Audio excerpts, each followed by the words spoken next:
Roma madam, thank you so much. Ani live सफैनायनि थाखाय like जना जाफैलायबाय नै थुलुनि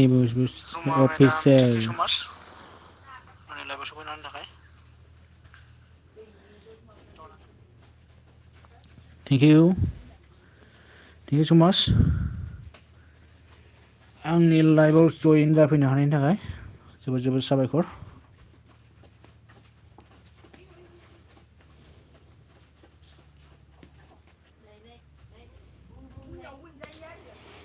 ओमफ्राय गोबाव होनो एसे दिनै लाइभखौनो बारा गोबाव होबाबो लाब गैयालै दे नाजानि सिगाङाव होनाय जायो. ओमफ्राय रमाउन थेंक इउ सो माच मेडाम. थुलुनि मा खबरनो जोंहा रमाया ओमफ्राय मा होनदों जोंना रमाउन ओमफ्राय मा होनदों मोजां रमासनो थुलुनिया. ओमफ्राय जोंहा रमा गुड होनो आर के राम भाई आ गया हमारा. थैंक यू सो मच मेरा लाइव स्ट्रीम में आने के लिए. बहुत बहुत स्वागत करता हूँ आपको. आर के हेलो बोला है रमा ने. थुलुआ मा होनदों आंहा कमेन्ट खालामनो हानाय नंला अनल' दोननोसै सना. अके दे जेबो नङा.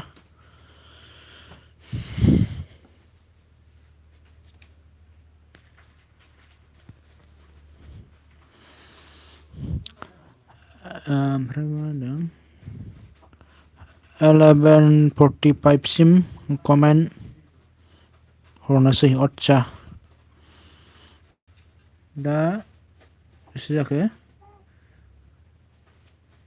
38. रमाया होनदों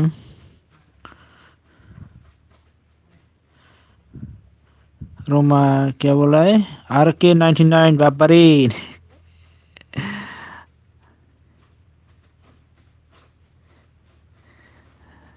आर के ने क्या बोला है रोमा जी कैसे आं मोननै कमेन्ट खालामना अनल'. आतसा लान्च बानायनाय टाइम जालायबाय नामा जोंहा मा होनदों आर के राम जइन मी. दे नों थांना खालामहै दे आं गोदानखौ ब्लक होनो बायो.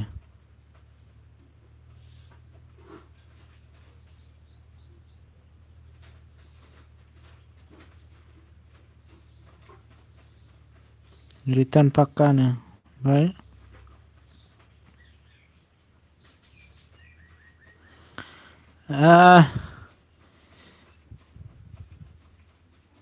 आर के भैया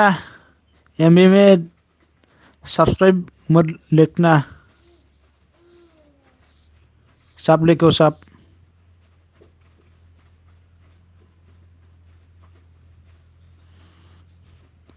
जोंना एमएमबी बानायसो सफैनो हादों. गुड आफ्टारनुन आमायसो आनैसो थेंक्स इउ एमएमबी जाफैलायबाय नै. ओमफ्राय नोंना ब्लु दंमोन ना ओमफ्राय बहाय खारखो नोंना ब्लुआलाय बहा खारखो नोंना ब्लुआ नावहायबो फानना जाबोबाय नामा नोंलाय आंनि ब्लुखौ बे बानायसै ओमफ्राय मा होनदों जइन लो सबको आरके बोलाए रोमाने रोमाजे हम दोस्त हो सुख है रोमानी क्या बोलाए आर की एमएमबी टुलुनी हैज ज्वाइन करो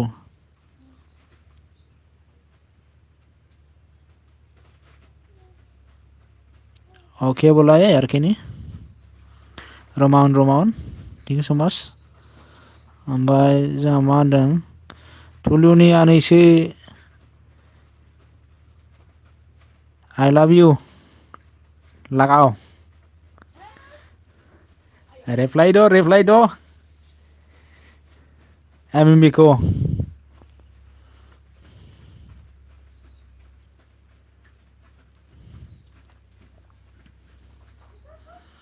ओमफ्राय जोंहा रोमाया मा होनदों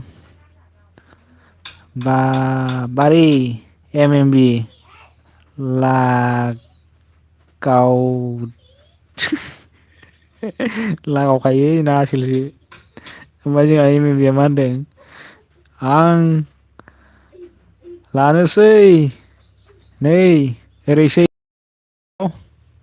लाजायो जेबो नङा अमाया खिन्थु एसे गोगोम जानांगोन दै हाबायाव एसे एनै जानाय नङा ओमफ्राय जोंहा टुलुनि मा होनदों थेंक्स आई लाभ इउ एमएमबी सना ओमफ्राय जोंहा मा होनदों रोमाउन थेंक इउ सो माच जायो सना होनो टुलुआ ओमफ्राय रोमाया र' एमएमबी टुलुनि नोंसोरखोनो ओमफ्राय मा होनदों जोंहा एमएमबिया नों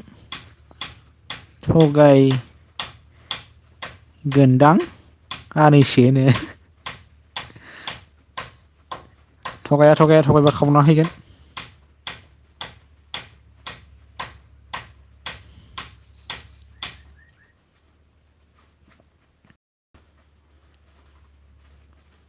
ओमफ्राय जोंहा रोमाउन थेंक इउ सो माच आरके अन थेंक इउ सो माच आरके भायाजी टुलुनि नों ना हौवाखौ मोनबायना होनो ओमफ्राय मा होनदों आं थगाया सना थगायनो नोंला मा जाखो थगायनो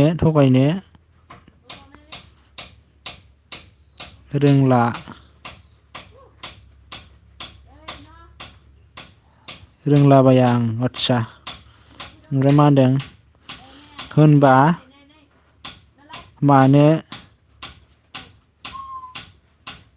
होनबा मानो आनैसोखौ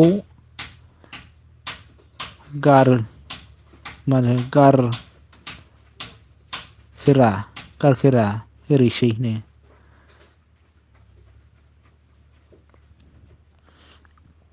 ओमफ्राय मा होनदों जोंना टुलुआ गैला रमा मोनासै आं बेखायनो गोदान नागिरबायनो आदसा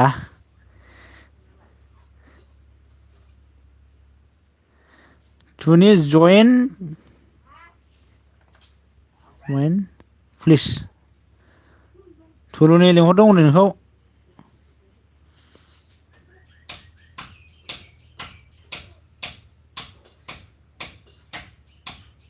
join खालामना फै दे मा होनदों I'm already on दे अके दे ओमफ्राय जोंहा गेरेमसा बसुमतारिफोराव सफैनो हादों like down thank you so' माच लाइक होनायनि थाखाय जोबोद साबायखर नोंथांनिसिम आंनि लाइभआव जइन जाफैनायनि थाखाय ओमफ्राय रमा अन थेंक इउ स' माच ओमफ्राय थुल'मा होनदों आं गारि सालायनोसै अनल' दे अके दे जेबो नङा थुल' डार्लिं ओमफ्राय कुक सफैनो हाबाय जोंहा सोदोमस्रि कुक थेंक इउ मेडाम आंनि लाइभआव सफैनो हानायनि थाखाय जोबोद साबायखर गोजोननाय थाबाय ओमफ्राय जोंहा मा होनदों कुकआ अन थेंक इउ स' माच टुलुनि जइन मी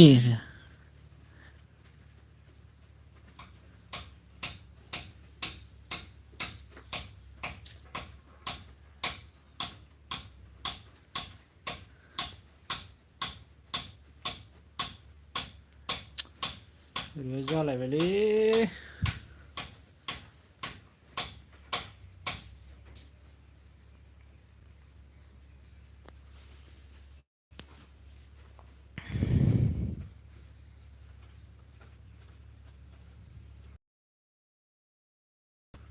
थांगोन ना माखो नै लिंहरगासिनो नोंखौ माथो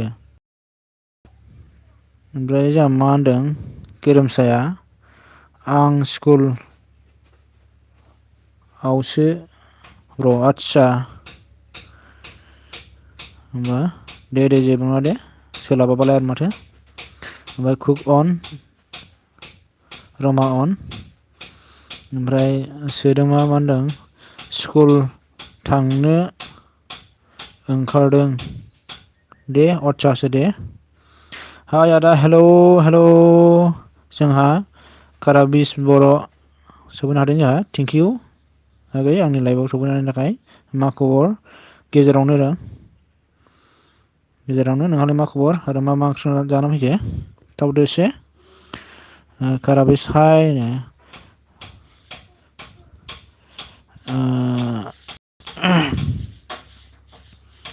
आर के भाया ऑन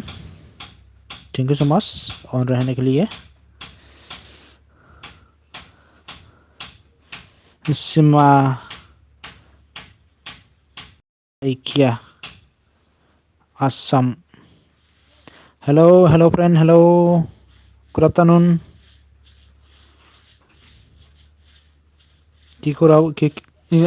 কি খবর আপনার কি খবর ভালে আছি দে মই তোমার কি খবর बोरैबा रायज्लायबाय थांनो नागिरलै आंना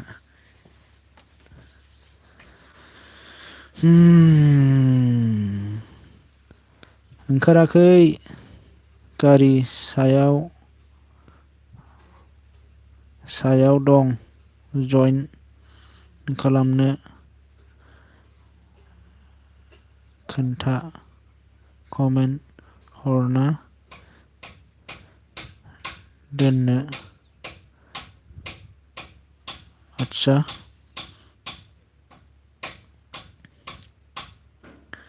जोंहा दिदोमस्रि सफैनो हादों जोंहा लाइक डान एमाव राजा थेंक इउ स' माच आंनि लाइभआव सफैनायनि थाखाय जोबोद साबायखर थेंक इउ सै मा ओंख्रि जाबोखो निउ फ्रेन्ड काम होनबालाय please join me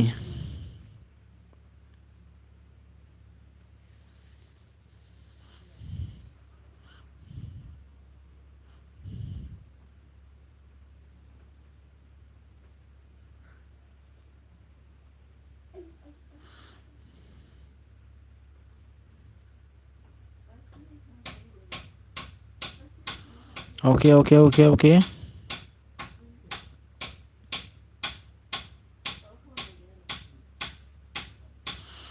Cook on.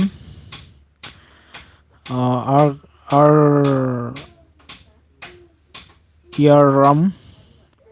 ओमफ्राय अन थेंक इउ स' माच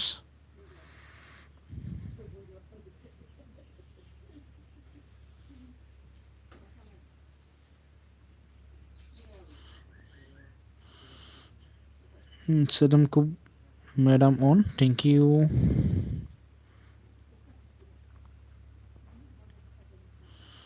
अन थेंक इउ स' माच माहाय हे हे मिनि हरखोब्रा माखौ आंनासो बोरैबा भुल जाबाय नामा बुंनायफ्रालाय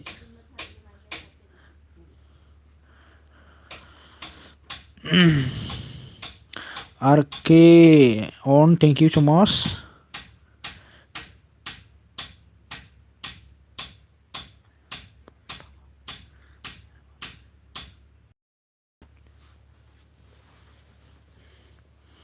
जिदोमस्रिया मा होनदों ओंख्रिया ना बाथोन भिन्दि हाजासोमोन आदसा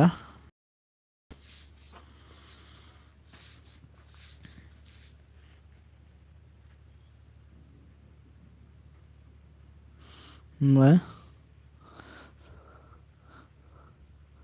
आसाम से हो मा आसाम बुं दे सनानो मा होनदों आसामिस बुं दे सना बेखौसो मिनिमारदों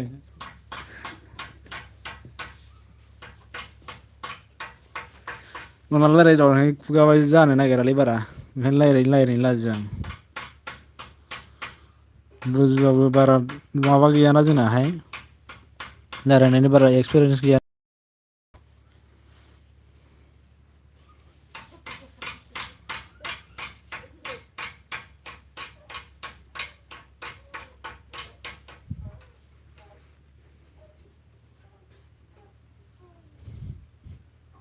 बेखौसो मिनिखुमाना दं आरो नोङो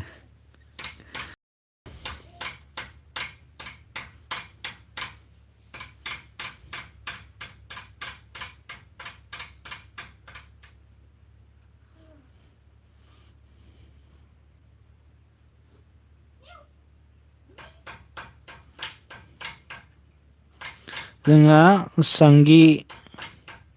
RY सौहैनो हाबाय जोंहा थेंक इउ स' माच आंनि लाइफआव सौहैनो हानायनि थाखाय जोबोर गोजोननाय थाबाय जिदोमस्रिया जोंहा थांसैबो नामा बाइबेल लाखोना माखो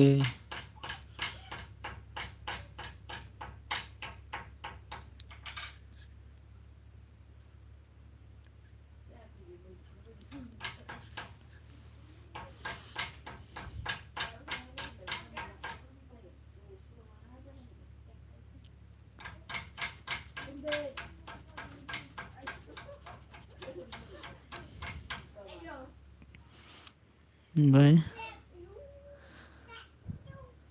जोंहा मा होनदों सांगि RYआ मा खालामदों ओरैनो जिरायनानै दं नै ओरैनो जिरायनानै दङ नोंसोरजों लाइभ फरायनो लाब नायदों नोंसोरजों रायलायदों जा बर' जि सौहैनो हाबाय जोंहा हाय गुमै हेलौ हेलौ हेलौ ब्लु नो अके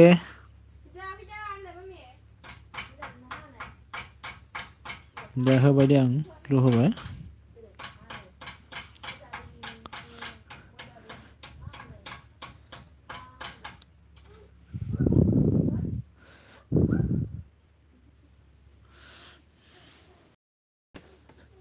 मेन ना मामोनलाय बियो मेन नङाना खिन्थु इयनसोमोन ना र' आं नायनि आइडिसो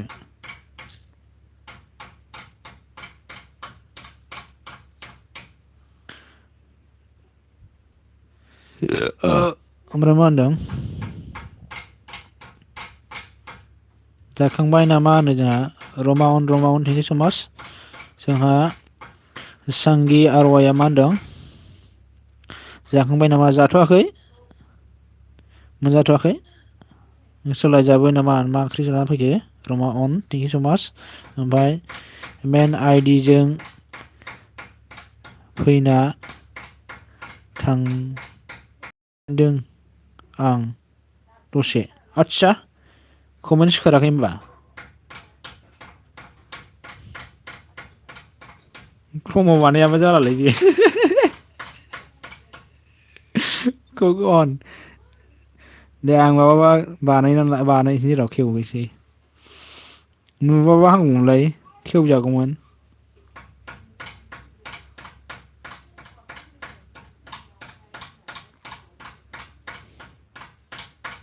अन आंहा बेखौसो नैबेखौसो दाख्लै नैबेखौसो मेन आइडि खालामनानै लागासिनो होमबालाय बैखौसो मारिदों आसोलखौसो उनाव खालामफिननायखौनो खेवनो रोङाखै बावनानै फाग्लासो बिसोरबो बायदिसिना लिरहरदेरबाय थायो नालाय जारलासोलै जोंबो हाइद खालामनो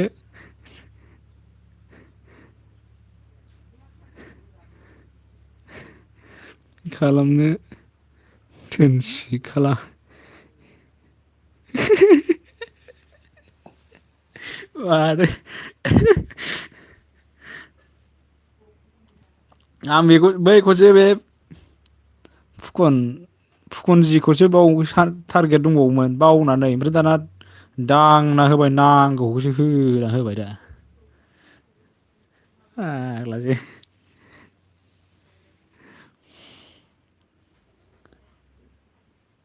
जारलायानो जर गैखाया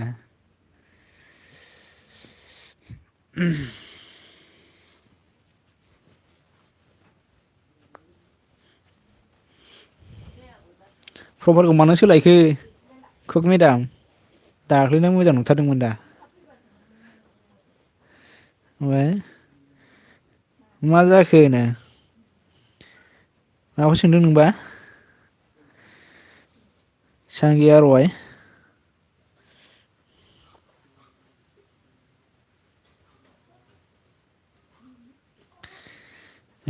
जोंहा नैबे ब्लग सफैनो हाबाय हाय इमाव हाय हेलौ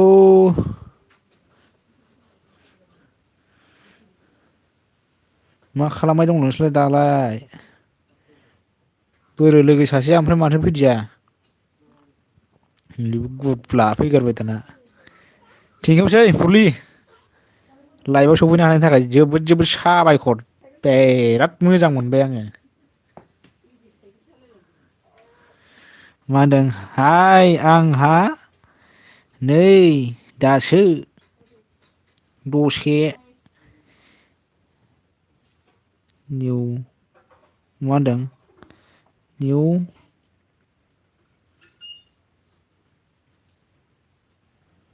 दसेनो उनाव दे र' ना मारै होनखोथाय आं बुजिलायलाङासैलै मा होनखो मा होनदों एमावखा जोंहा सोदोंमोन एमावखा हारसिंनो फेला बायो खोमानो आंलाय फेखागोनब्रा अफ्रि खास्ला नालाय रागा जोंबा नोंसोरखौ दानफिनथों होनजोबगोन नोङो खरआव गाखोनानै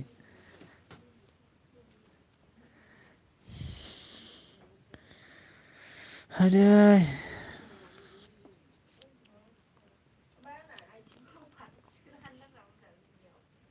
ओमफ्राय बोरो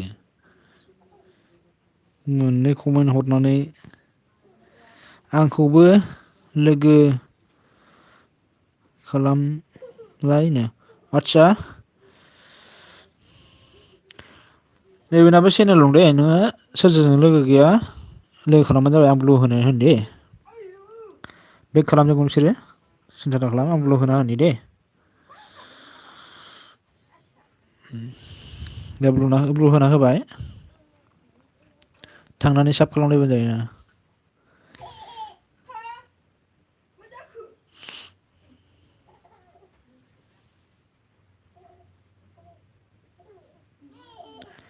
सोर लोगो गैया नै जोंहा माबाजों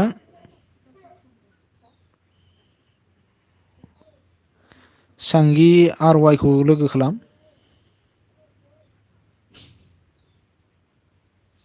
बिथाङाबो दासो गोदान बारा गोबाव जायाखै।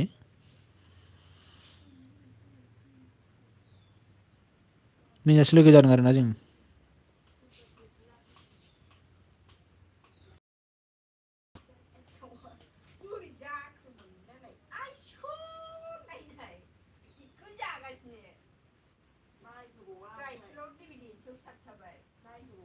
gwsw जाखो बेयालाय। cook on thank you so much।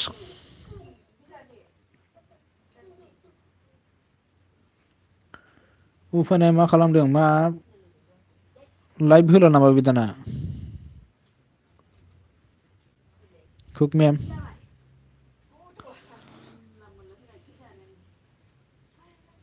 लाइभखौनो होथारदिया माथो।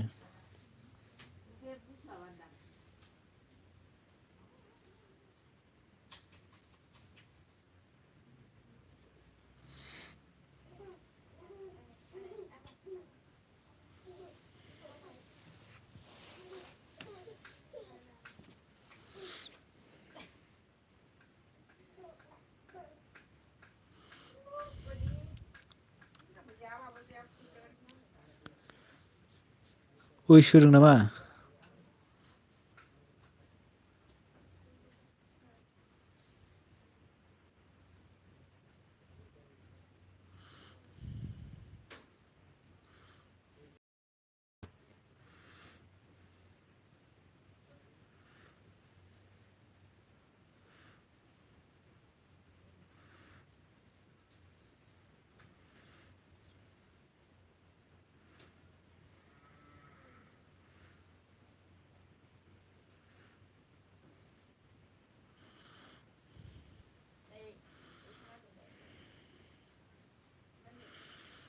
Comment guys, comment।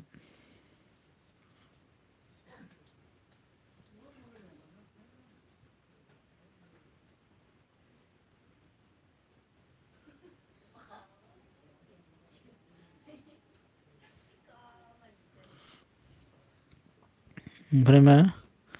मा ओंख्रि जाखो इमाव फ्रेन्ड ओंखामा जाथ'वाखै मा ओंख्रि जायो मिथिथ'आ आरोना मा ओंख्रि संदोंथाय।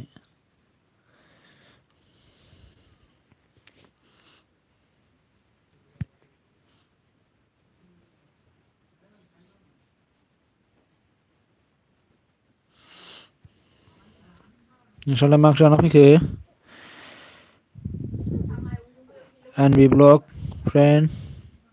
जोंहा कुक अन रमा madam and thank you so' माच।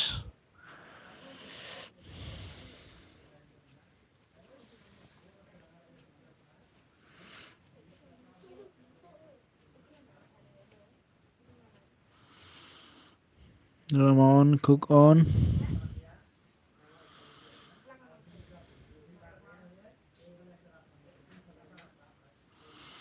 ओमफ्राय आं थांथ'नोसै आंहा एसे बिजि जाफिनबाय आं स्कुलावसो दं मालाबा लोगो मोनफिनगोन दे। आदसा दे होमबा आं ब्लुखौ बोखारसै दे नों थांसैबा रिमुभ खालामबाय आं।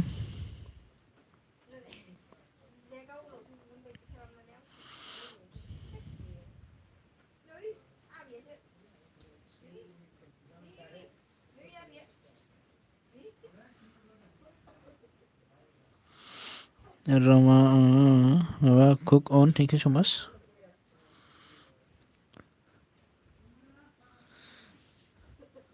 फुरलिया बोरै अफाय थांखो बेलाय कमेन्ट हरा साला।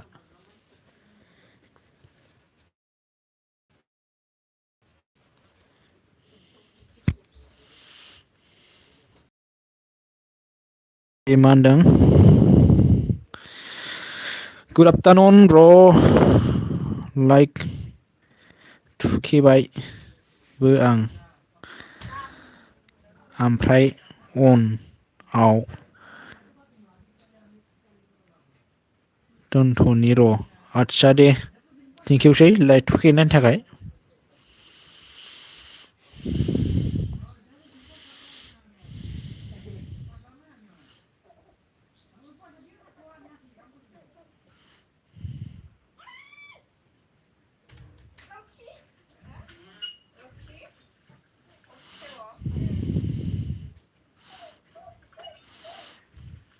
MMB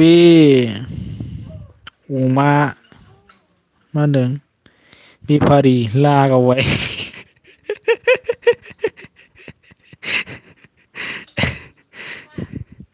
अमा बेफारि जाबाय आरो इहा ओइ बोरैबा बोरैबा नुहुरबाय बानायसै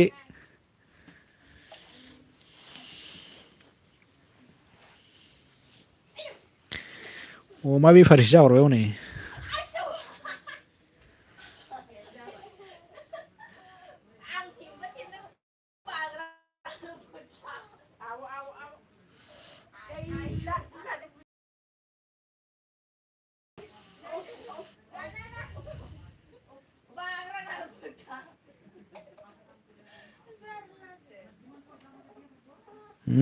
र' नो MMBया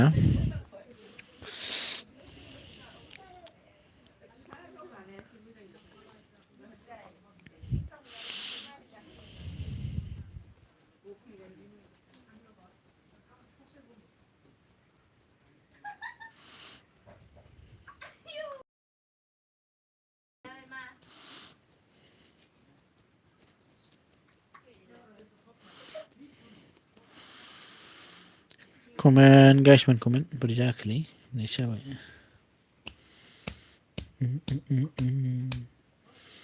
नारसोजोब्बायना माखासे मानसिया ओंखायनो सिरि थाबायना माखासे ओंखाम जाबायदां सोरबा सोरबा ओंखायनो सिरि जादों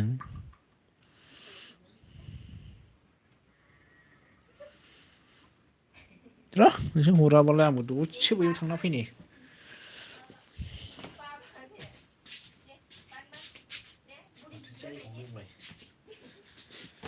आयदै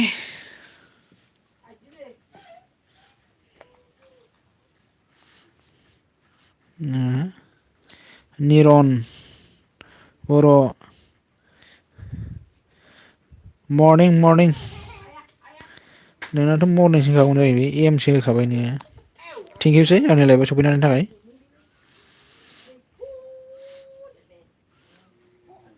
जोबोद जोबोद गोजोननाय थाबाय निरन बर' माने बे फुखनानैखा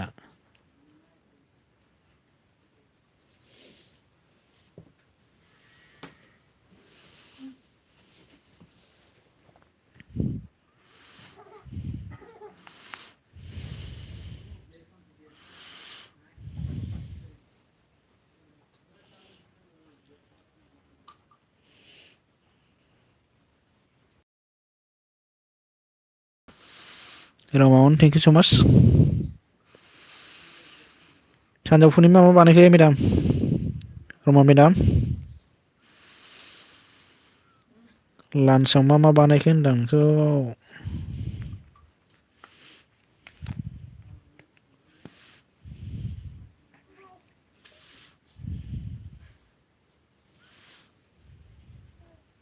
अन थेंक इउ रमा मेम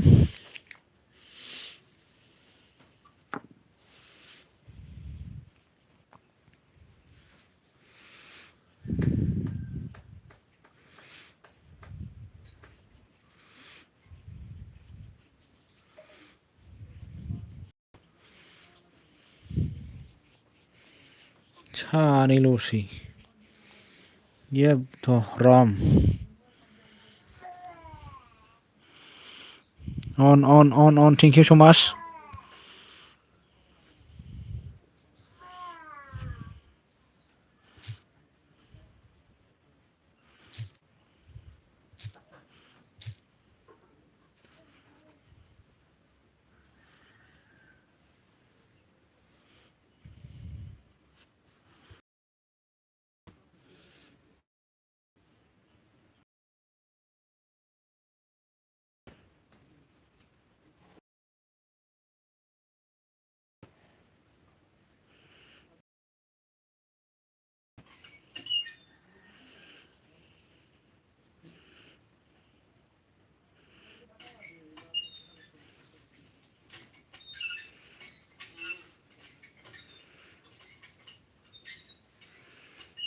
बहा थांखो बेलाय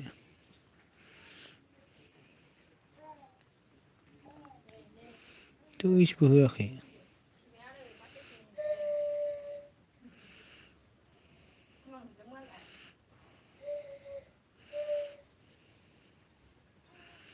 थैस होनो होननाया माथो होआखै बे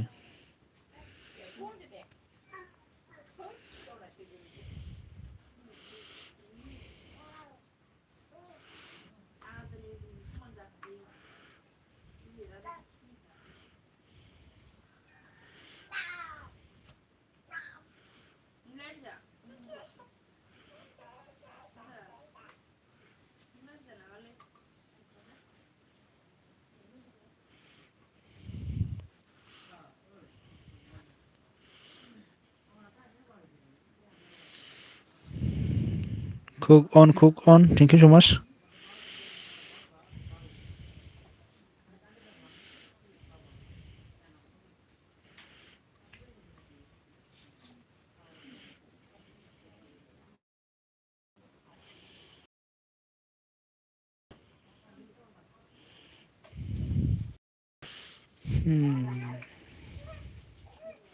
एखमबा साब्रै खिथायो एखमबा सासे खिथायो एखमबा सानै खिथायो बोरै जाखो नेटालाय गल गलसो जाखो ना माखो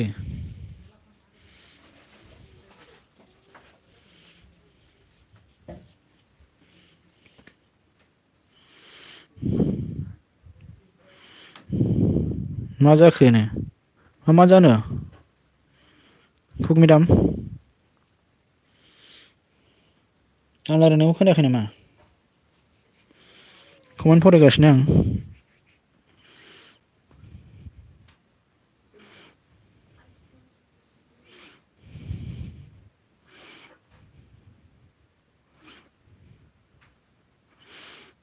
दोनथ'नाङा आं टिफिन जाहोगासिनो अरचा दे जाहोगोर जाहोगोर दे जाहोगोर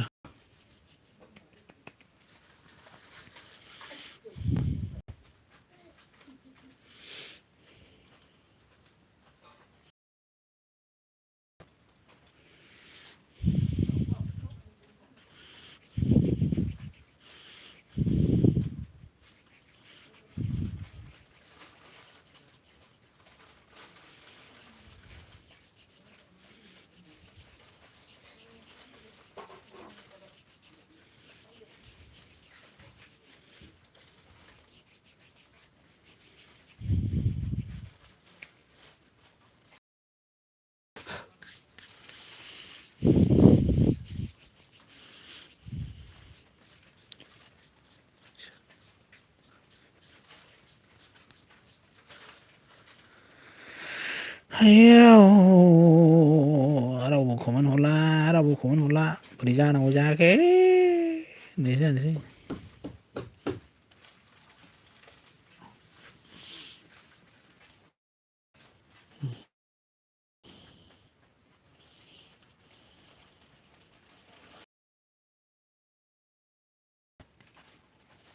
गिदोंबायसो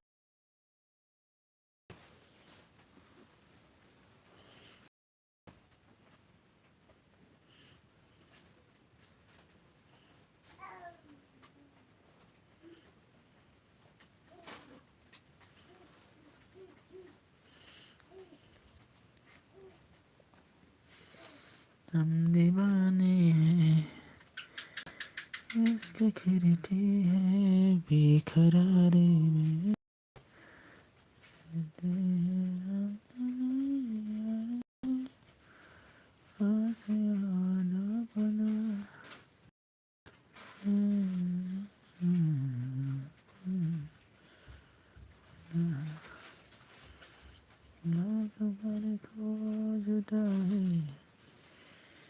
किसी से है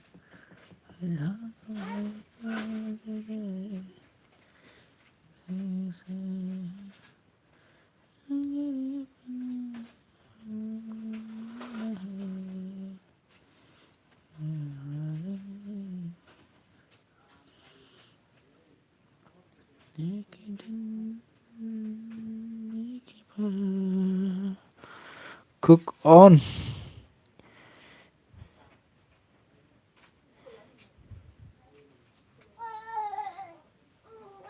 Give X na ma doननाय जाखो बेलाय ना give X जाहरखो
Tuttururu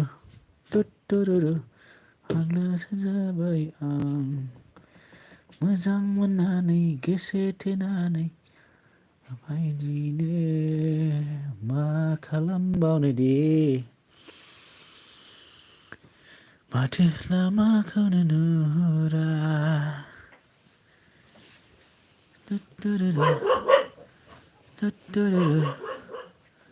फाग्लिसो जाबाय आं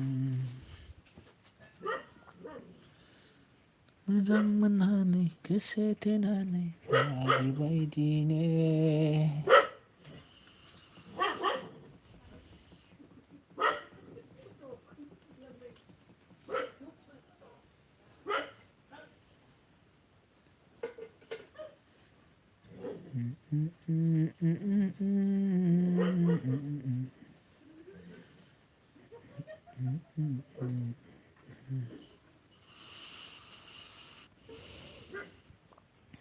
Cook on, thank you so much.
Dah.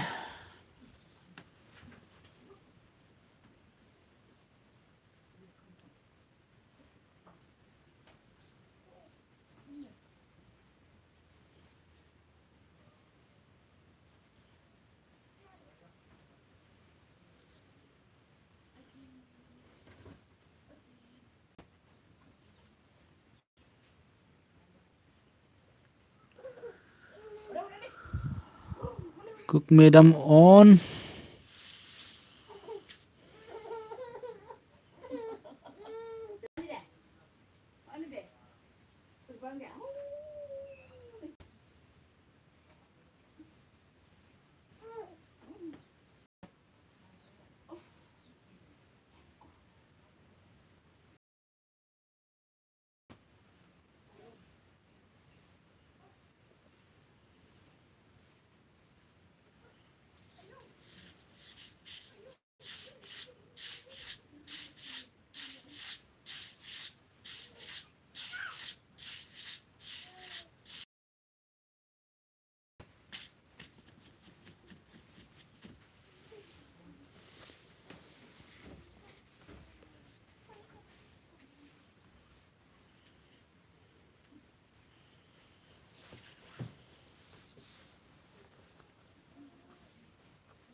Ah.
मा होनदों जोंहा खुसेंग्रा मोनदों फैलायबाय जोंहा जौ लोंनायखौ औ जानोसै र' आनैखौ फरायलांगोन ने जौ लोंनायखौ खमाय मावनो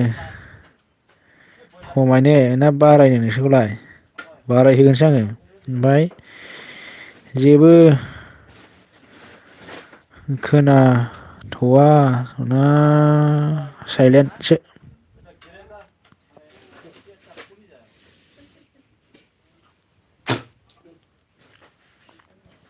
ओमफ्राय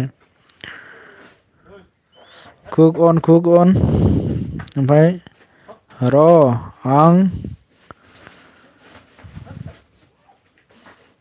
फन सोआखै आं ओंखाम जाहैगोन नै दै लोगोफोर थाथ' र' दसेनो ओंखाम खुरबाय आं जाना फैनि मद खालामबाय आं दे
Hello.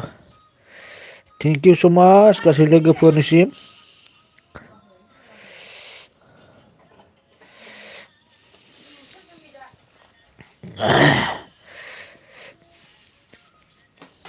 माखासे कमेन्टआ थाबोबाय दे गाज्रि दामोनसै आं नैबेनिफ्राय नायनोसै दे रमा अन थेंक इउ स' माच ओमफ्राय जोंहा एमएमबिआ मा होनो जोंना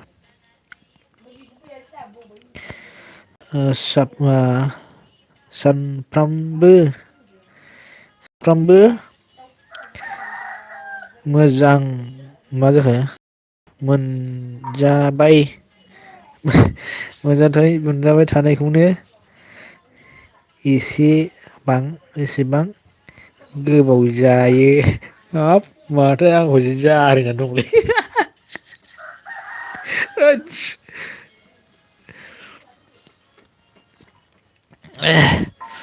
लागावना दं आंखौसो माथो बानायखोआलाय ओमफ्राय मा होनदों जोंहा रमा अन थेंक इउ स' माच ओमफ्राय जोंहा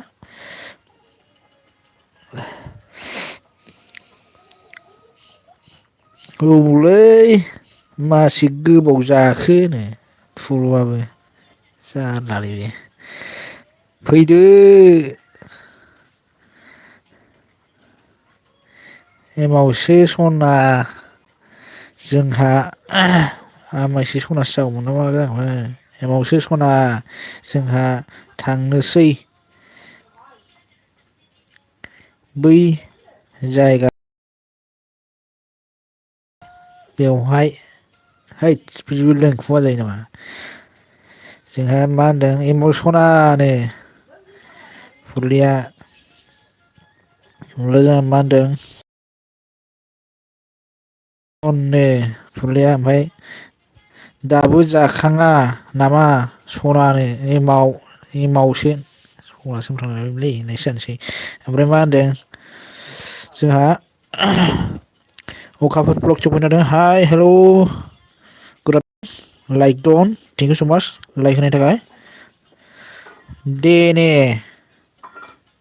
गुन्दा हाय नै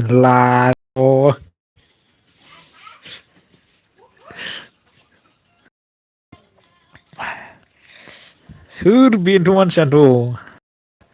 सोर देनाय गुन्दा बे सोरबा मोनथियो नामा बे देनाय गुन्दा आइदिखौ आइदिसो बियो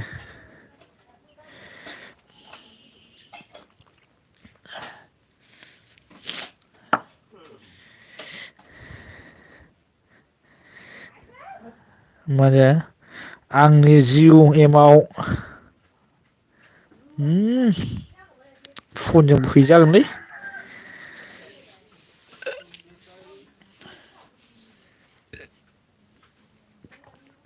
थै आमायसो सनासो होनदों आदसा ओमफ्राय नोंहालाय मानो बिदि लिरनाय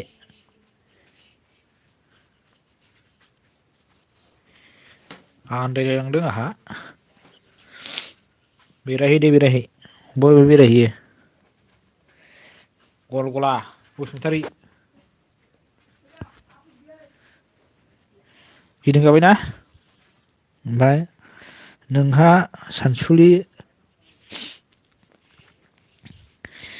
सानसुलिनि जिउ जाबाय सना जालायबाय दे मालाय इयावनो दंखायो बेहा नोंहाबो थांदो माबाजों एम एम बिजों आरामनो ओमफ्राय मा होनदों आं थांथ'सै दे बेबि वाट सोर बेनो मानसियानोथ' मा खावलाल' फैनानै दानो थांनोसैसो जागारबाय मानसिखौनो सोर बेबायदि जानोथ' मेन आइदिखौ मोनबासो जाथारगोन नों आंजों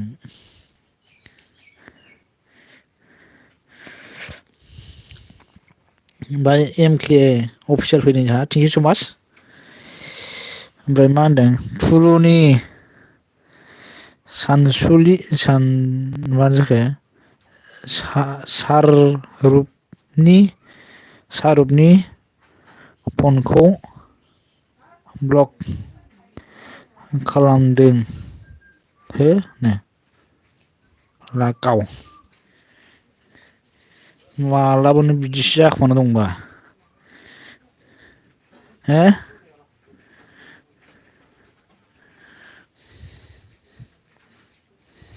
थुनथुलि जों होख्लायजागोन नोङो हाय तेने गुन्दिनो आया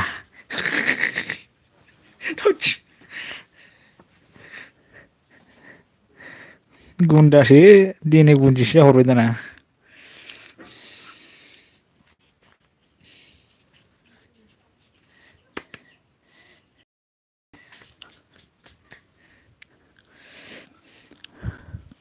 नामखौथ' फाग्ला लायो आइदिखौलाय थांबायबो खोमा मानसिया खबरहरलाय दङदां माथो आजावनानै दङ सोर बे मानसियानोथ' सोर मानसि बेयो नैयाबो जि अस्था खेलेबाय थादों आंजों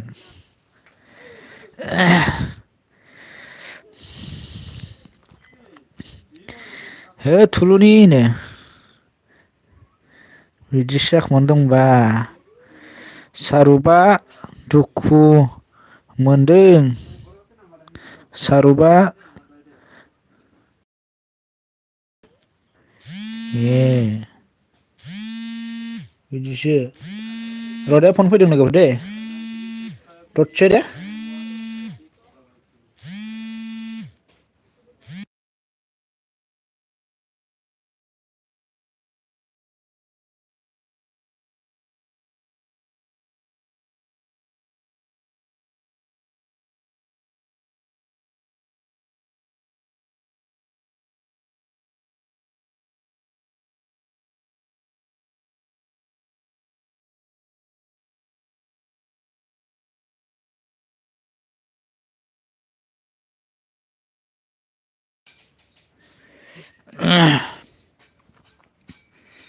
ओमफ्राय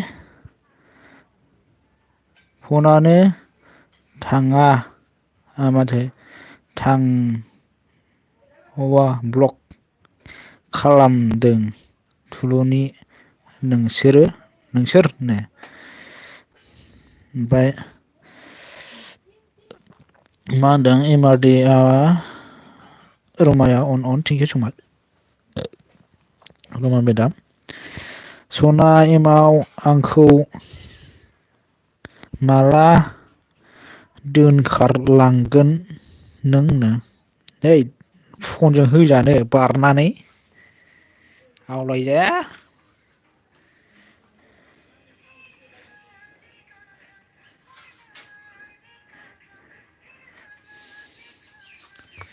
फनजोंसो होख्लायजागोन बे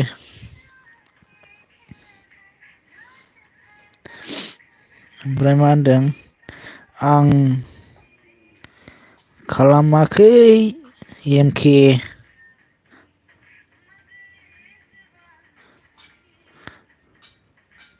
आनब्लक खालामफिनबाय आंनो आदसा होननायसो जाबाय ओमफ्राय मा होनदों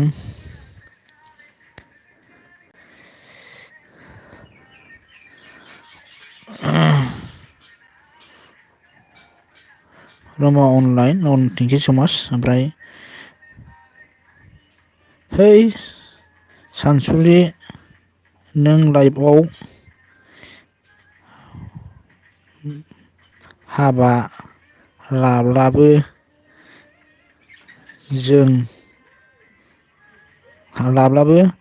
जागोन नों फैनांला लाइभआव हाबा जाबाबो जागोन नों फैनांला आं थाया नों फैब्ला थाबो नों सानसुलि एमाव बिसिनो लागाव हरबाय।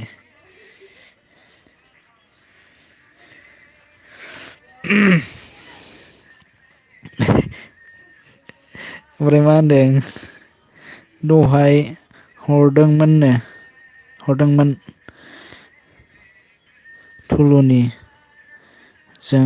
थुलुनिजों रायलाय ब्लक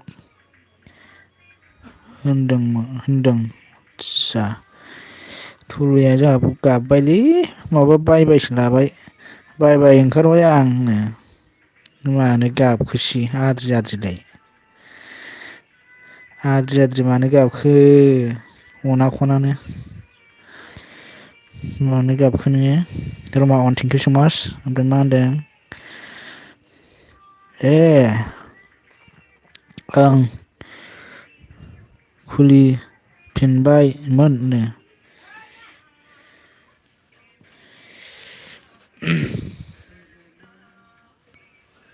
ओमफ्राय मा होनदों ओइ थुलु मा होनदों नोंलाय हो नोंजों एमाव सनाया आंजोंसो समायो आं रावजोंबो समायालै सानैजों समाया आङो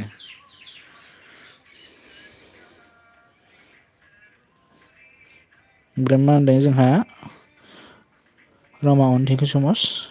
अन थांबाय थानायनि थाखाय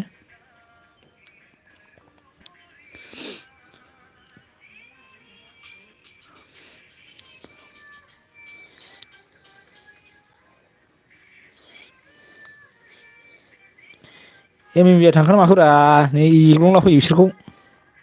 ओइ आमोखा सफैबाय नै जालायसिगोनसै दाना जाबाय रमा सना हाय नै दानालाय आसोला सफैबाय नै दाना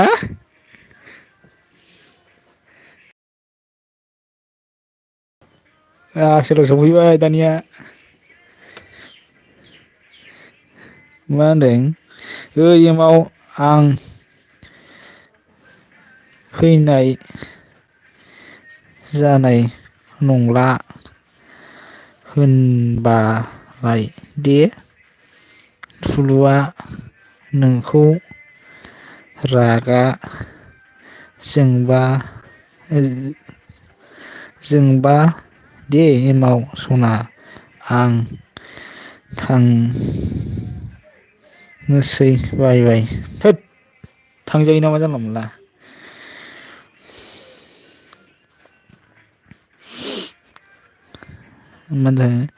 लादो मा दालाय दारलिं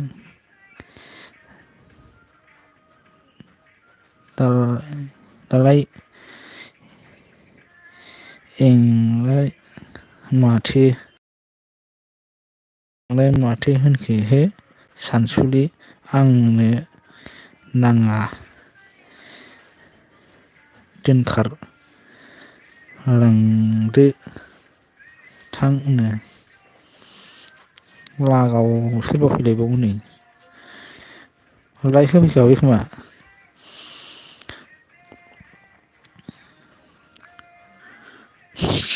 फाग्ला इदि लाना फैयोलै सोर जालायखो बे ओमफ्राय फाग्ला गोजासो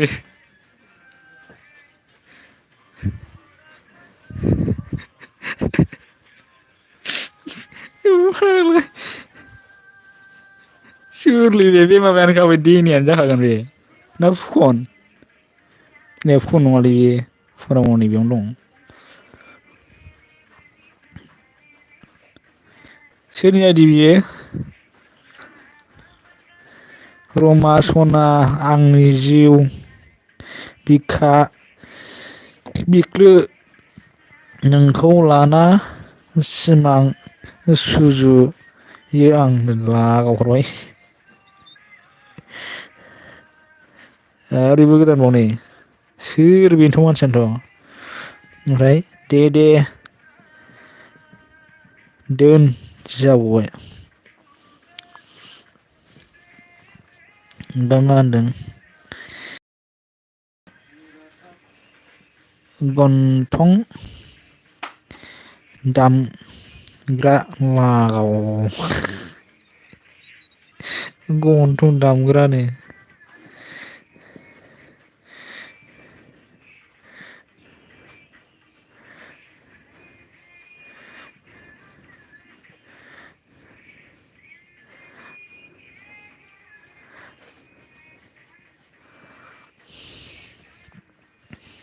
ओमफ्राय मा होनो थुलुआ जोंना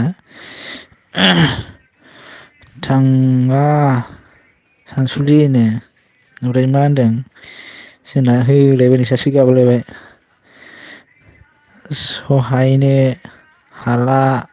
आं ओंखारबाय हामालै हामा फैलाय गोजौआव दंखायोना नोंना हिर'आ देन्जारनो रमाउन थेंक इउ स' माच ओमफ्राय जोंहा मा होनदों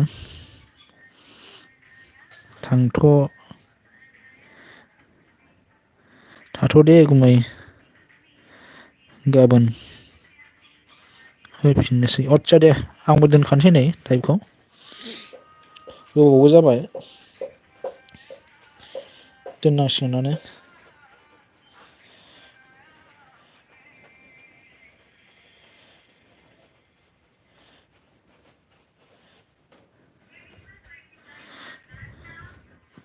फुकन आगै सना मानो थांनांगौ थाथ'र'नो हनै हगारहरानो आंबो दोनखानोसै नै 1 मिनिटल'सै 1.5 घन्टा फुरा जाबाय आरोना थेंकिउसै गासै लोगोफोरनिसिम आंखौ रोजा रोजा साबायखर माबा होनायनि थाखाय जोबजासे सापर्ट होनायनि थाखाय गासैनिसिमबो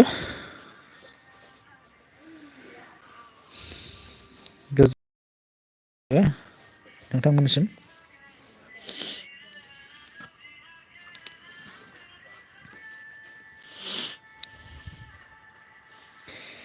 बा आं दोनथ'नोसै नामा दे बाय बाय लादो दे लोगोफोर साब्रैल'खासैना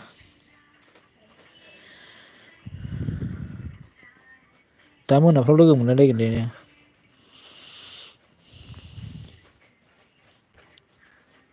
बाय बाय खालामदो लोगोफोर आं दोनसै आमायसो सनाया खारबाय मानो बियो साब्रैल'सै माथो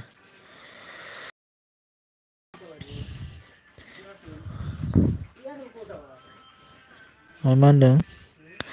आं ना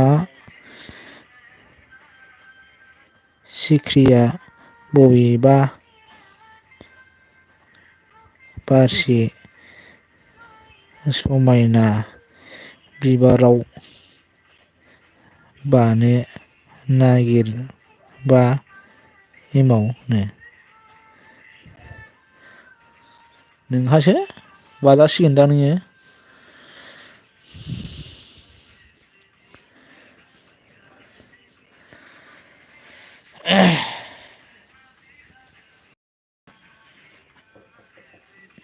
रंबायनोसै जा मोजां लाइन मारिलांबाय बियो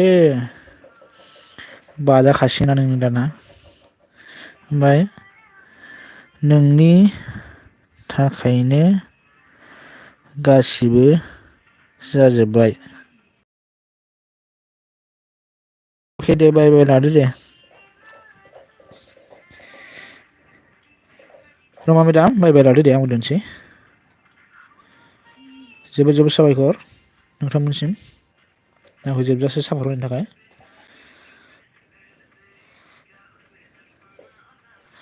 दोनबाय आं दे सासे फैदेरबावबायसो सोर फैदेरनायखोथाय